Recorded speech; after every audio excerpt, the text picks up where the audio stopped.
तेव्हा प्रशासन सज्ज आहे आणि आता विसर्जन मिरवणुकांना देखील सुरुवात झाली आहे। थेट जाऊया गणेश गल्लीला, ज्या ठिकाणी बाप्पाची आरती करण्यात आलेली होती आणि आता हा गणेश गल्लीचा राजा विसर्जन मिरवणुकीकरता रवाना होते।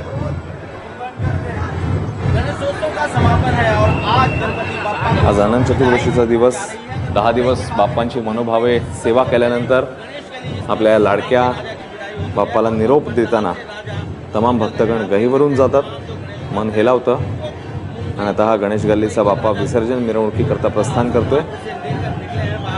लालबाग आणि परिसरातली ही उंच गणेश मूर्तींपैकी एक अशी गणेश मूर्ती आणि तिचं प्रस्थान झाल्यावर, या बाप्पाचं प्रस्थान झाल्यावर अन्य परिसरातल्या गणेश मूर्ती देखील विसर्जन मिरवणुकीकरता रवाना होतात। लालबागचा राजा, यासोबतच तेजुकाया मेन्शन, या सगळ्या नरे पार्क, या सगळ्या गणेश मूर्ती ज्या आहेत त्या पाठोपाठ विसर्जन मिरवणुकीकरता प्रस्थान करत असतात आणि आता सुरुवातीला गणेश गल्लीचा राजा विसर्जनाकरता प्रस्थान करतोय।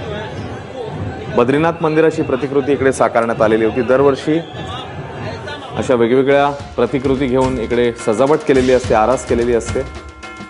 यावर्षी बद्रीनाथ मंदिर साकारण्यात आलं होतं आणि ही विष्णू रूपातली एक मूर्ती आपल्याला बघायला मिळते। कमळावर आरूढ अशी ही मूर्ती।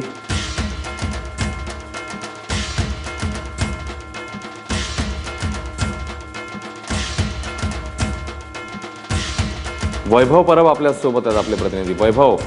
प्रस्थान करायला लागलाय गणेश गल्लीचा राजा।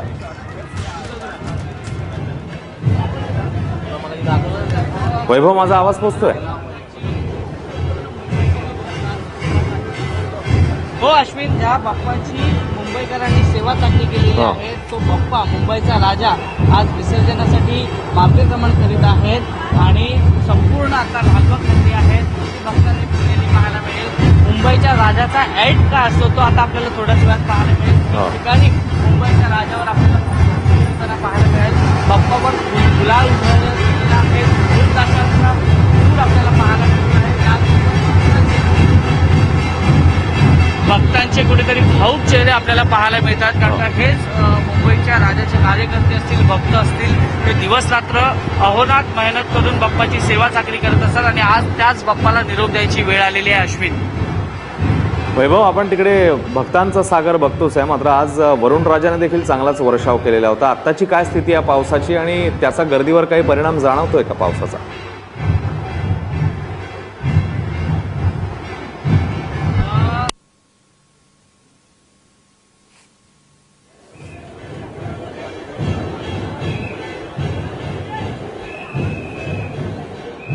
वैभवशी आपला संपर्क होत नाहीये, मात्र आपण बघतोय गणेश गल्लीचा राजा विसर्जन मिरवणुकीकरता प्रस्थान करतोय। आरती पार पडलेली होती आणि त्यानंतर आता बाप्पा विसर्जन मिरवणुकीकरता प्रस्थान करतायत। लालबाग आणि परिसरातलं सर्वात जुन्या मंडळांपैकी एक असलेलं हे गणेश गल्लीचं सार्वजनिक गणेशोत्सव मंडळ।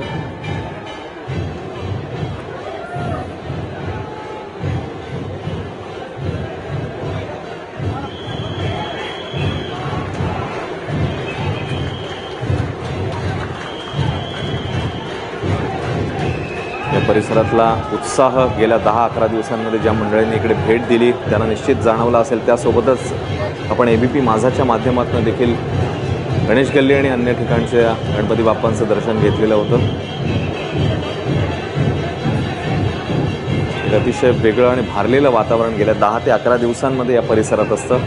लालबाग, परळ, दादर, गिरगाव या सगळ्या ठिकाणी या गणेशोत्सवाचा उत्साह 10 ते 11 दिवस आपल्याला बघायला मिळतो आणि आज बाप्पाची मनोभावे सेवा केल्यानंतर त्यांना निरोप देण्याचा दिवस काहीसा गहीवरून टाकणारा, काहीसा भावुक करणारा।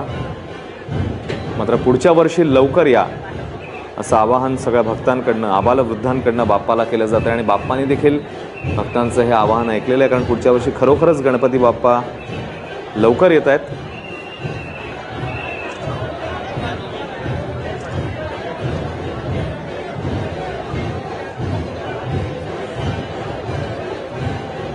अनेक मंदिरं, अनेक महाल अशा प्रतिकृती वेगवेगळ्या ठिकाणी साकारण्यात येतात। यावेळी देखील अनेक ठिकाणी सामाजिक आशयाचे देखावे करण्यात आलेले होते. मग शेतकरी आत्महत्यांचा प्रश्न असेल किंवा अन्य जे महत्त्वाचे प्रश्न आहेत ज्याच्यामध्ये महिला सुरक्षितता हा देखील एक महत्त्वाचा प्रश्न गेल्या काही दिवसांमध्ये समोर येतोय. अशा अनेक सामाजिक आशयाच्या विषयांना हात घालत अनेक गणेशोत्सव मंडळांनी देखावे साकारलेले होते.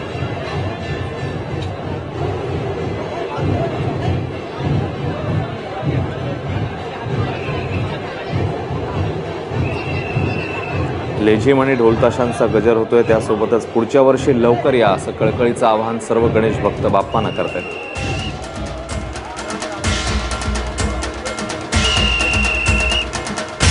आणि आता हा मंडपातून गणेश गल्लीचा राजा विसर्जन मिरवणुकीकरता प्रस्थान करतोय. मूळ रस्त्यावर आता हा बाप्पा येईल लालबागच्या आणि तिकडून पुढे हा गिरगाव चौपाटीवर जो आहे तो प्रस्थान करेल.